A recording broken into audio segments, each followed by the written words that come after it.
The Horse Dealer's Daughter by D.H. Lawrence. "Well, Mabel, and what are you going to do with yourself?" asked Joe, with foolish flippancy. He felt quite safe himself. Without listening for an answer, he turned aside, worked a grain of tobacco to the tip of his tongue and spat it out. He did not care about anything, since he felt safe himself. The three brothers and the sister sat round the desolate breakfast table, attempting some sort of desultory consultation. The morning's post had given the final tap to the family fortunes, and all was over.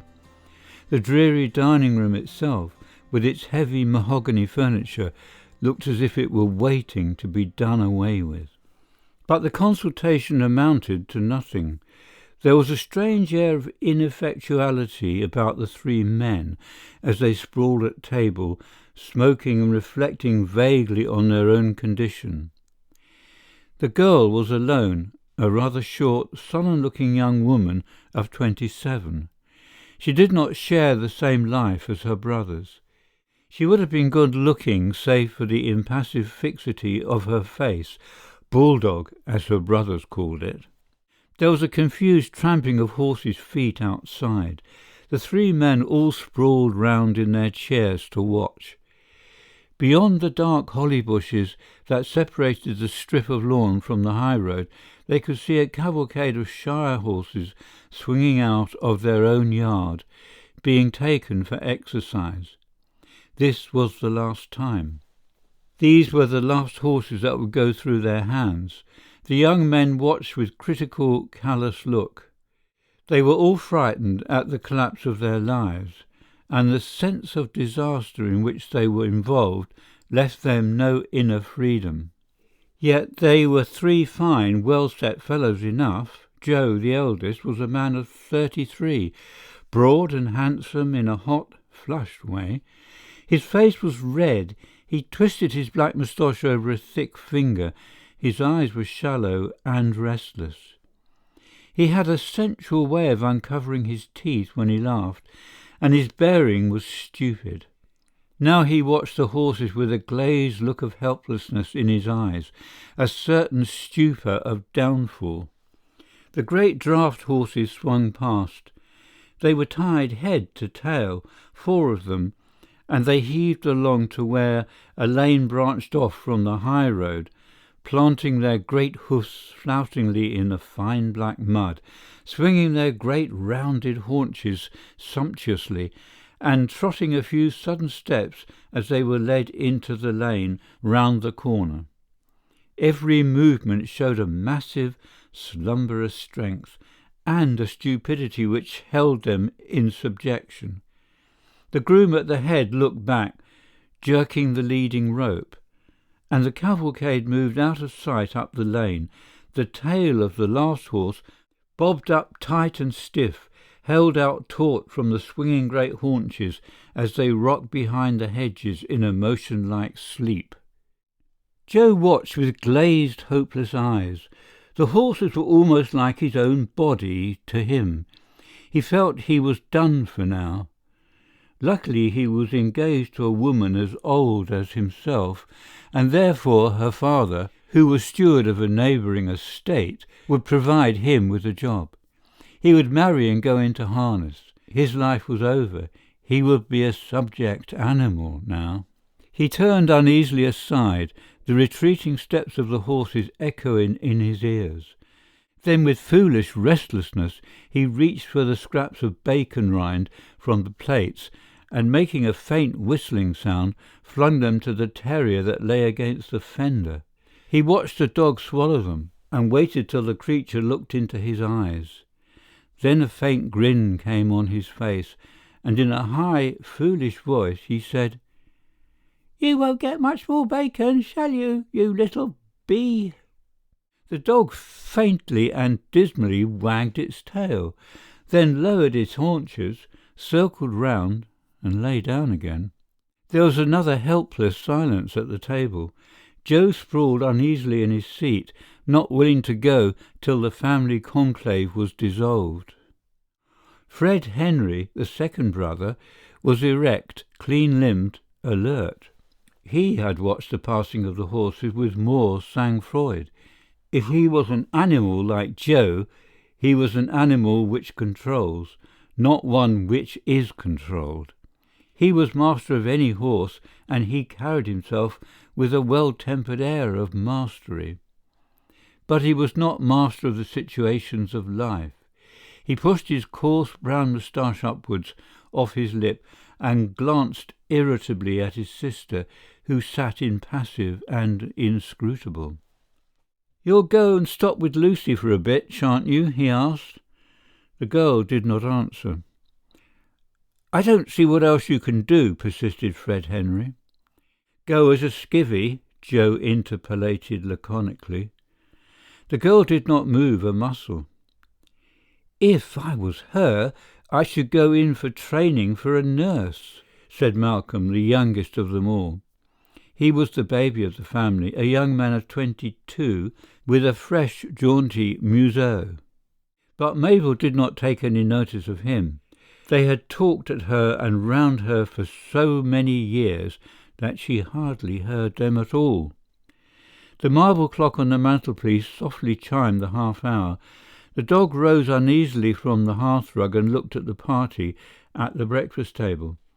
But still they sat on in ineffectual conclave. "Oh, all right," said Joe suddenly. "A propos of nothing. I'll get a move on."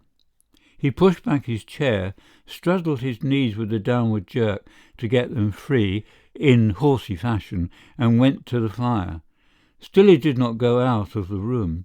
He was curious to know what the others would do or say. He began to charge his pipe, looking down at the dog and saying in a high, affected voice, Going with me, Arter?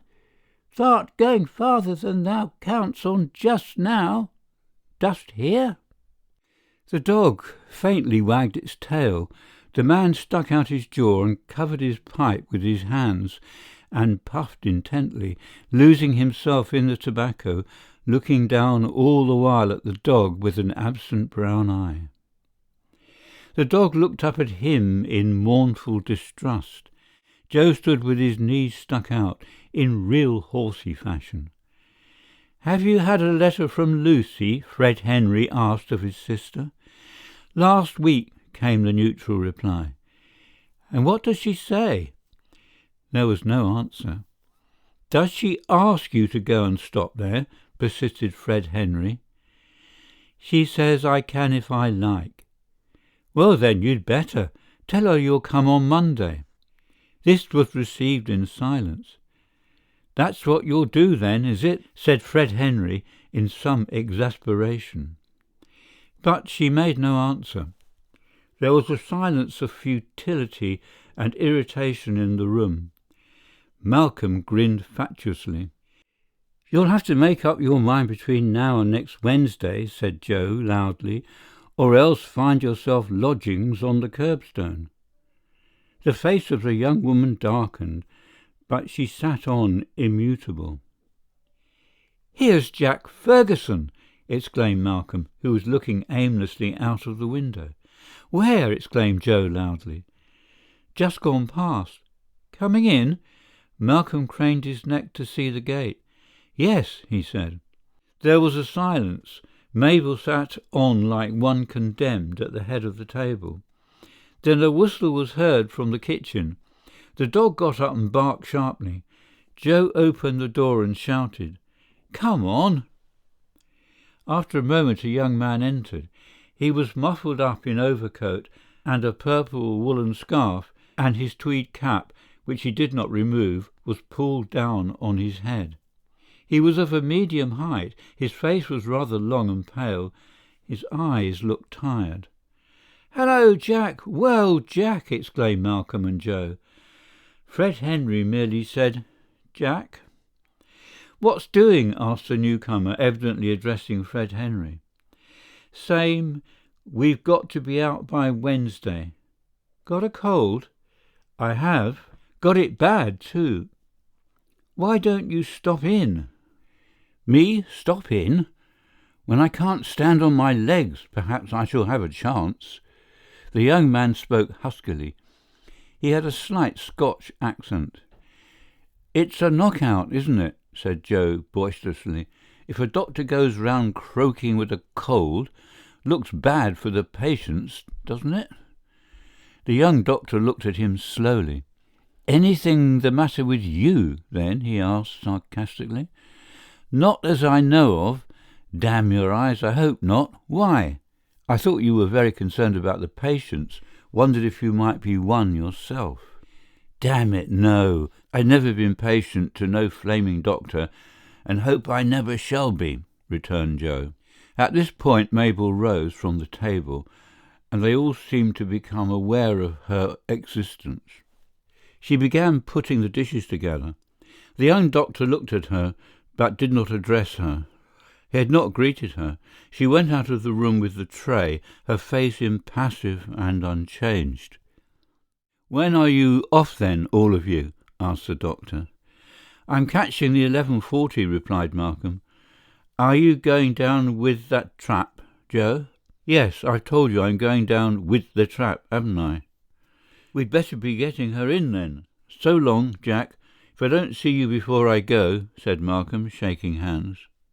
He went out, followed by Joe, who seemed to have his tail between his legs.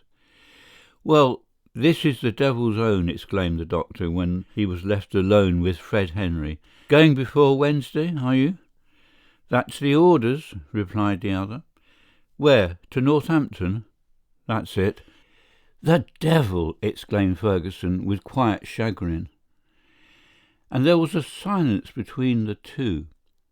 "All settled up, are you?" asked Ferguson. "About." There was another pause. "Well, I shall miss you, Freddy boy," said the young doctor. "And I shall miss thee, Jack," returned the other. "Miss you like hell," mused the doctor. Fred Henry turned aside. There was nothing to say. Mabel came in again to finish clearing the table. "What are you going to do then, Miss Purvin?" asked Ferguson. "Going to your sister's, are you?" Mabel looked at him with her steady, dangerous eyes that always made him uncomfortable, unsettling his superficial ease. "No," she said. "Well, what in the name of fortune are you going to do? Say what you mean to do," cried Fred Henry with futile intensity. But she only averted her head and continued her work. She folded the white tablecloth and put on the chenille cloth. "The sulkiest bitch that ever trod," muttered her brother. But she finished her task with perfectly impassive face, the young doctor watching her interestedly all the while. Then she went out. Fred Henry stared after her, clenching his lips, his blue eyes fixing in sharp antagonism as he made a grimace of sour exasperation. "You could bray her into bits, and that's all you'd get out of her," he said in a small, narrowed tone. The doctor smiled faintly. "What is she going to do, then?" he asked. "Strike me if I know," returned the other. There was a pause, then the doctor stirred. "I'll be seeing you tonight, shall I?" he said to his friend. "Aye, where's it to be? Are we going over to Jesdale?" "I don't know. I've got such a cold on me. I'll come round to the Moon and Stars anyway." "Let Lizzie and May miss their night for once, eh?" "That's it, if I feel as I do now." "All's one." The two young men went through the passage and down to the back door together. The house was large, but it was servantless now, and desolate. At the back was a small bricked house yard, and beyond that a big square, gravelled fine and red, and having stables on two sides. Sloping, dank, winter-dark fields stretched away on the open sides. But the stables were empty. Joseph Purvin, the father of the family, had been a man of no education who had become a fairly large horse-dealer. The stables had been full of horses. There was a great turmoil and come and go of horses and of dealers and grooms. Then the kitchen was full of servants, but of late things had declined. The old man had married a second time to retrieve his fortunes. Now he was dead and everything was gone to the dogs. There was nothing but debt and threatening. For months, Mabel had been servantless in the big house, keeping the home together in penury for her ineffectual brothers. She had kept house for 10 years, but previously it was with unstinted means. Then, however brutal and coarse everything was, the sense of money had kept her proud, confident. The men might be foul-mouthed, the women in the kitchen might have bad reputations, her brothers might have illegitimate children. But so long as there was money, the girl felt herself established and brutally proud, reserved. No company came to the house save dealers and coarse men. Mabel had no associates of her own sex after her sister went away. But she did not mind. She went regularly to church, she attended to her father, and she lived in the memory of her mother, who had died when she was 14 and whom she had loved. She had loved her father too in a different way, depending upon him and feeling secure in him until at the age of 54 he married again. And then she had set hard against him. Now he had died and left them all hopelessly in debt. She had suffered badly during the period of poverty. Nothing, however, could shake the curious, sullen, animal pride that dominated each member of the family. Now, for Mabel, the end had come. Still she would not cast about her. She would follow her own way just the same. She would always hold the keys of her own situation. Mindless and persistent, she endured from day to day. Why should she think? Why should she answer anybody? It was enough that this was the end, and there was no way out. She need not pass any more darkly along the main street of the small town, avoiding every eye. She need not demean herself any more, going into the shops and buying the cheapest food. This was at an end. She thought of nobody, not even of herself. Mindless and persistent, she seemed in a sort of ecstasy to be coming nearer to her fulfillment, her own glorification, approaching her dead mother, who was glorified. In the afternoon she took a little bag with shears and sponge and a small scrubbing brush and went out. It was a grey wintry day, with saddened dark green fields and an atmosphere blackened by the smoke of foundries not far off. She went quickly, darkly along the causeway, heeding nobody, through the town to the churchyard. There she always felt secure, as if no one could see her, although as a matter of fact she was exposed to the stare of everyone who passed along under the churchyard wall. Nevertheless, once under the shadow of the great looming church, among the graves, she felt immune from the world, reserved within the thick churchyard wall, as in another country. Carefully she clipped the grass from the grave and arranged the pinky-white small chrysanthemums in the tin cross.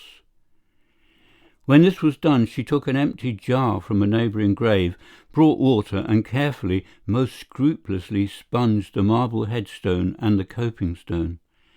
It gave her sincere satisfaction to do this. She felt in immediate contact with the world of her mother. She took minute pains, went through the park in a state bordering on pure happiness. As if in performing this task she came into a subtle, intimate connection with her mother, for the life she followed here in the world was far less real than the world of death she inherited from her mother. The doctor's house was just by the church. Ferguson, being a mere hired assistant, was slave to the countryside. As he hurried now to attend to the outpatients in the surgery, glancing across the graveyard with a quick eye, he saw the girl at her task at the grave. She seemed so intent and remote, it was like looking into another world. Some mystical element was touched in him. He slowed down as he walked, watching her as if spellbound. She lifted her eyes, feeling him looking. Their eyes met, and each looked again at once, each feeling in some way found out by the other. He lifted his cap and passed on down the road. There remained distinct in his consciousness, like a vision, the memory of her face, lifted from the tombstone in the churchyard and looking at him with slow, large, portentous eyes. It was portentous, her face. It seemed to mesmerize him. There was a heavy power in her eyes which laid hold of his whole being, as if he had drunk some powerful drug. He had been feeling weak and done before. Now the life came back into him. He felt delivered from his own fretted, daily self. He finished his duties at the surgery as quickly as might be, hastily filling up the bottles of the waiting people with cheap drugs. Then, in perpetual haste, he set off again to visit several cases in another part of his round before tea-time. At all times he preferred to walk, if he could, but particularly when he was not well. He fancied the motion restored him. The afternoon was falling. It was grey, deadened and wintry, with a slow, moist, heavy coldness sinking in and deadening all the faculties. But why should he think or notice? He hastily climbed the hill and turned across the dark green fields, following the black cinder track. In the distance, across a shallow dip in the country, the small town was clustered like smouldering ash, a tower, a spire, a heap of low, raw, extinct houses. And on the nearest fringe of the town, sloping into the dip, was Old Meadow, the Purvins' house. He could see the stables and the outbuildings distinctly as they lay towards him on the slope. Well, he would not go there many more times. Another resource would be lost to him, another place gone. The only company he cared for in the alien, ugly little town he was losing. Nothing but work, drudgery, constant hastening from dwelling to dwelling among the colliers and the iron workers. It wore him out, but at the same time he had a craving for it. It was a stimulant to him to be in the homes of working people, moving as it were through the innermost body of their life. His nerves were excited and gratified. He could come so near into the very lives of the rough, inarticulate, powerfully emotional men and women. He grumbled, he said he hated the hellish whole, but as a matter of fact it excited him. The contact with the rough, strongly feeling people was a stimulant applied directly to his nerves. Below Old Meadow, in the green, shallow, soddened hollow of fields, lay a square, deep pond. Roving across the landscape, the doctor's quick eye detected a figure in black passing through the gate of the field down towards the pond. He looked again. It would be Mabel Purvin. His mind suddenly became alive and attentive. Why was she going down there? He pulled up on the path on the slope above and stood staring. He could just make sure of the small black figure moving in the hollow of the failing day. He seemed to see her in the midst of such obscurity that he was like a clairvoyant, seeing rather with the mind's eye than with ordinary sight. Yet he could see her positively enough, whilst he kept his eye attentive. He felt if he looked away from her, in the thick, ugly falling dusk, he would lose her altogether. He followed her minutely as she moved, direct and intent, like something transmitted rather than stirring involuntary activity, straight down the field towards the pond. There she stood on the bank for a moment. She never raised her head. Then she waded slowly into the water. He stood motionless as the small black figure walked slowly and deliberately towards the centre of the pond, very slowly, gradually moving deeper into the motionless water and still moving forward as the water got up to her breast. Then he could see her no more in the dusk of the dead afternoon. "There!" he exclaimed. "Would you believe it?" And he hastened straight down, running over the wet, sodden fields, pushing through the hedges, down into the depression of callous wintry obscurity. It took him several minutes to come to the pond. He stood on the bank, breathing heavily. He could see nothing. His eyes seemed to penetrate the dead water. Yes, perhaps that was the dark shadow of her black clothing beneath the surface of the water. He slowly ventured into the pond. The bottom was deep, soft clay. He sank in, and the water clasped dead cold round his legs. As he stirred, he could smell the cold, rotten clay that fouled up into the water. It was objectionable in his lungs. Still, repelled and yet not heeding, he moved deeper into the pond. The cold water rose over his thighs, over his loins, upon his abdomen. The lower part of his body was all sunk in the hideous cold element, and the bottom was so deeply soft and uncertain he was afraid of pitching with his mouth underneath. He could not swim, and was afraid. He crouched a little, spreading his hands under the water and moving them round, trying to feel for her. The dead cold pond swayed upon his chest. He moved again, a little deeper, and again with his hands underneath he felt all around under the water. And he touched her clothing, but it evaded his fingers. He made a desperate effort to grasp it. And so doing he lost his balance and went under, horribly, suffocating in the foul earthy water, struggling madly for a few moments. At last, after what seemed an eternity, he got his footing, rose again into the air and looked round. He gasped and knew he was in the world. Then he looked at the water. She had risen near him. He grasped her clothing and, drawing her nearer, turned to take his way to land again.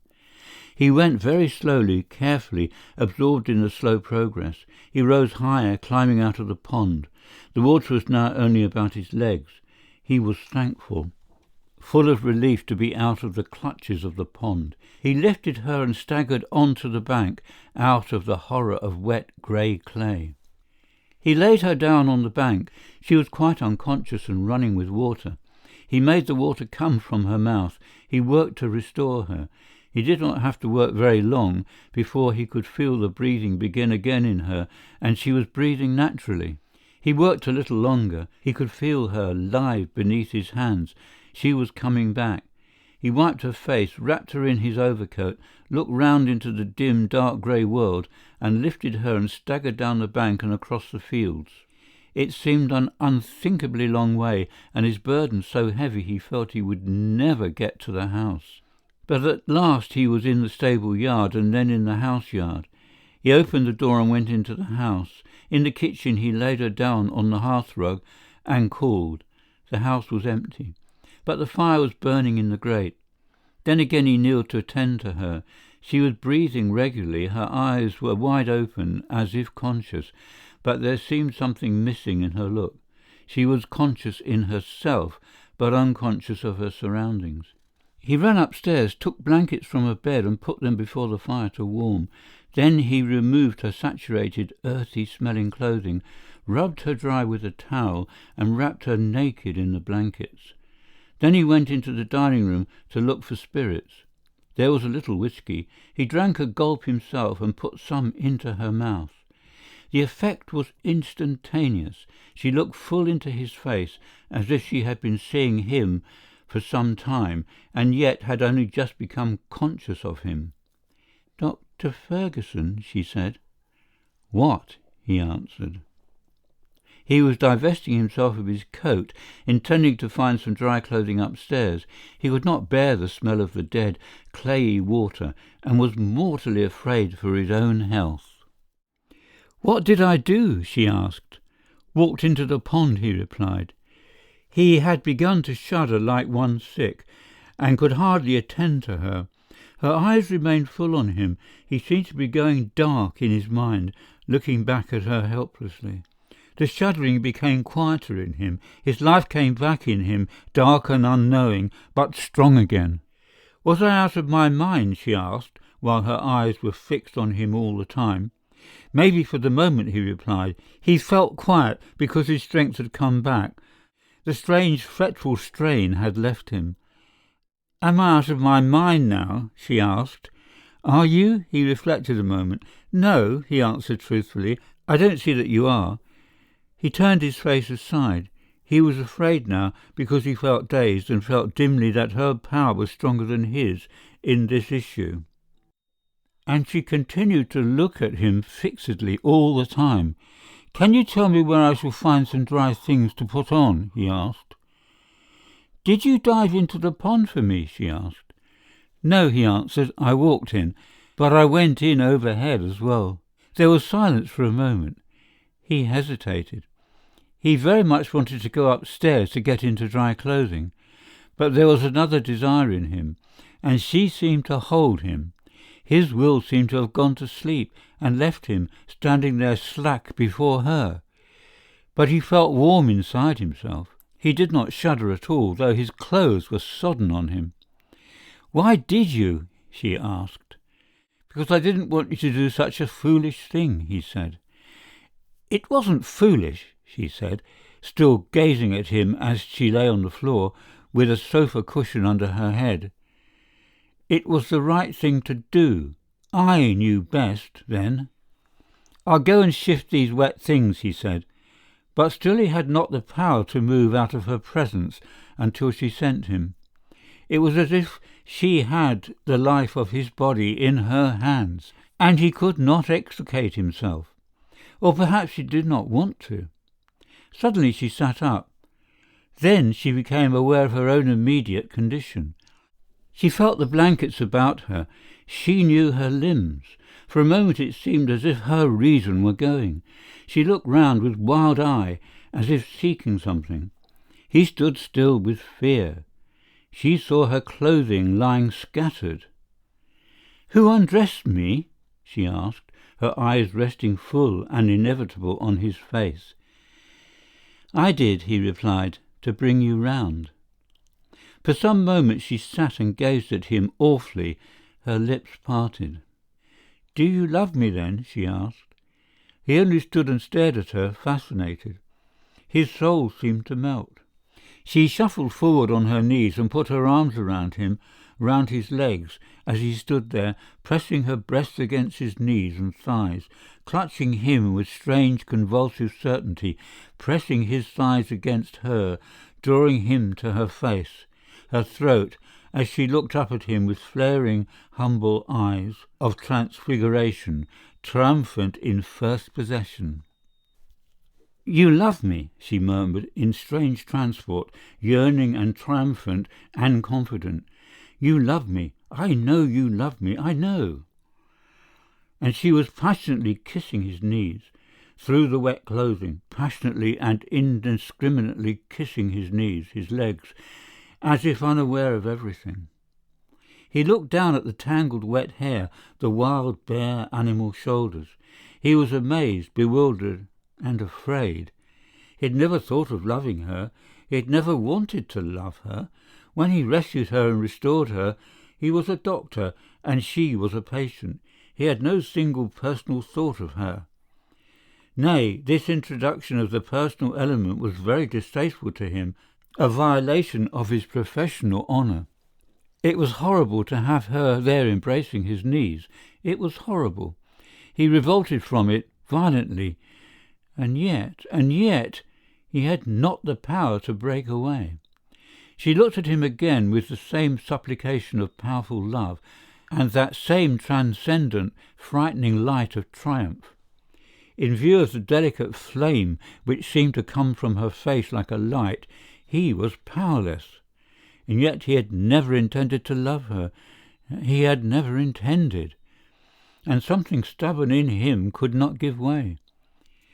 "You love me," she repeated in a murmur of deep, rhapsodic assurance. "You love me." Her hands were drawing him down to her.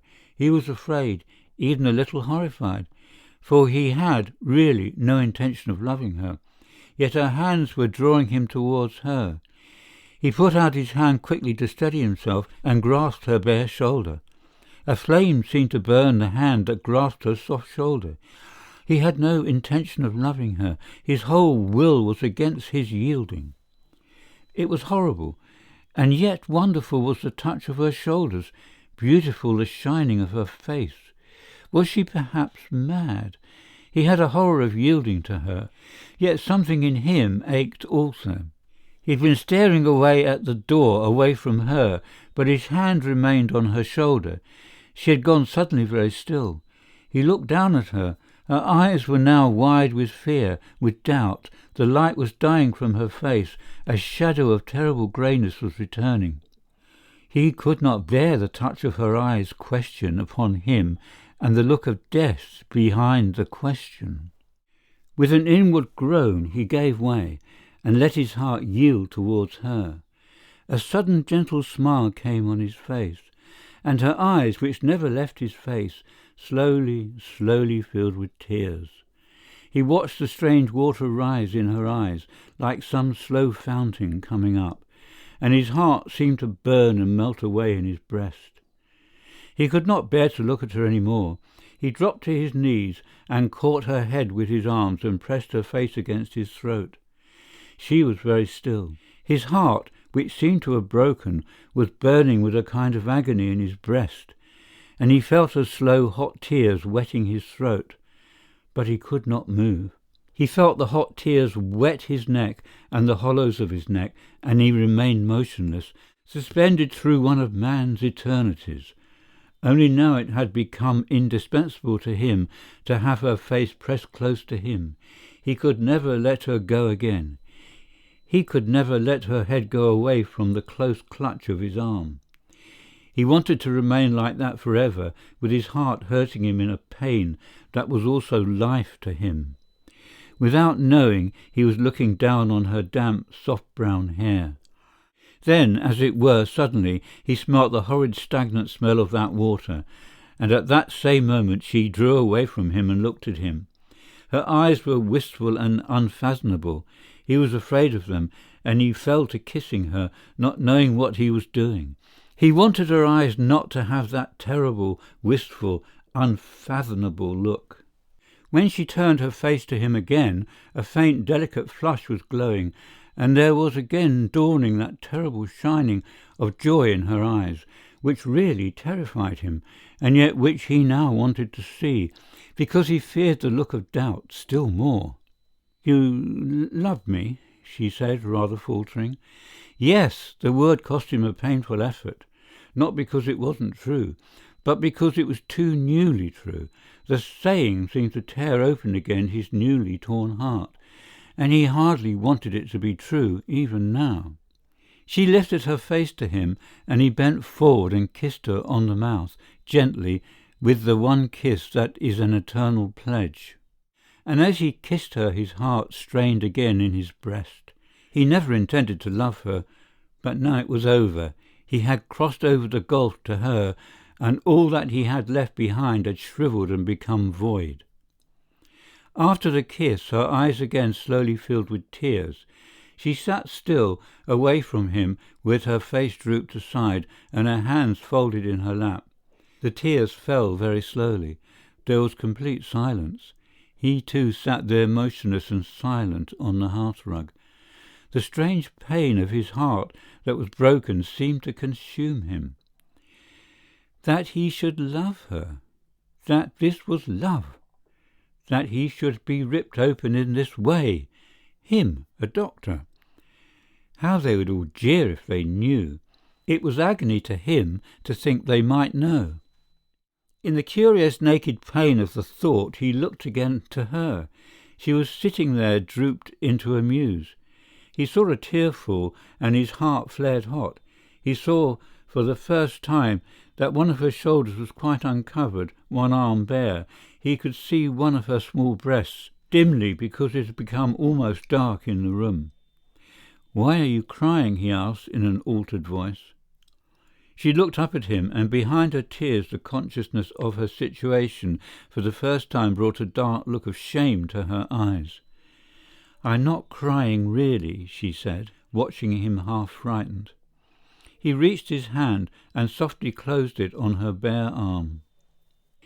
I love you," he said in a soft, low vibrating voice, unlike himself. She shrank and dropped her head. The soft, penetrating grip of his hand on her arm distressed her. She looked up at him. "I want to go," she said. "I want to go and get you some dry things." "Why?" he said. "I'm all right." "But I want to go," she said, "and I want you to change your things." He released her arm, and she wrapped herself in the blanket, looking at him rather frightened, and still she did not rise. "Kiss me," she said wistfully. He kissed her but briefly, half in anger. Then after a second she rose nervously, all mixed up in the blanket. He watched her in her confusion as she tried to extricate herself and wrap herself up so that she could walk. He watched her relentlessly, as she knew, and as she went, the blanket trailing, and as he saw a glimpse of her feet and a white leg, he tried to remember her as she was when he wrapped her in the blanket. But then he didn't want to remember, because she had been nothing to him then, and his nature revolted from remembering her as she was when she was nothing to him. A tumbling, muffled noise from within the dark house startled him. Then he heard her voice. "There are clothes." He rose and went to the foot of the stairs and gathered up the garments she had thrown down. Then he came back to the fire to rub himself down and dress. He grunted his own appearance when he had finished. The fire was sinking, so he put on coal. The house was now quite dark, save for the light of the street lamp that shone in faintly from beyond the holly trees. He lit the gas with matches he found on the mantelpiece. Then he emptied the pockets of his own clothes and threw all his wet things in a heap into the scullery, after which he gathered up her sodden clothes gently and put them in a separate heap on the copper top in the scullery. It was 6 o'clock on the clock. His own watch had stopped. He ought to go back to the surgery. He waited, and still she did not come down. So he went to the foot of the stairs and called, "I shall have to go." Almost immediately he heard her coming down. She had on her best dress of black voile, and her hair was tidy but still damp.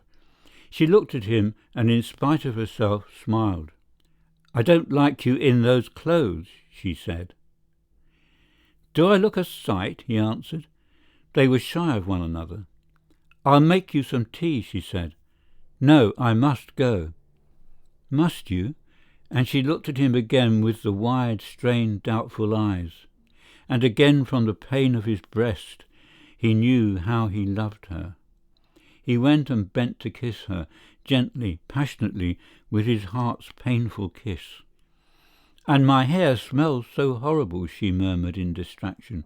"And I'm so awful. I'm so awful. Oh no, I'm too awful." And she broke into bitter, heartbroken sobbing.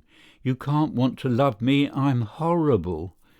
"Don't be silly," he said, trying to comfort her, kissing her, holding her in his arms. "I want you. I want to marry you. We're going to be married. Quickly, quickly.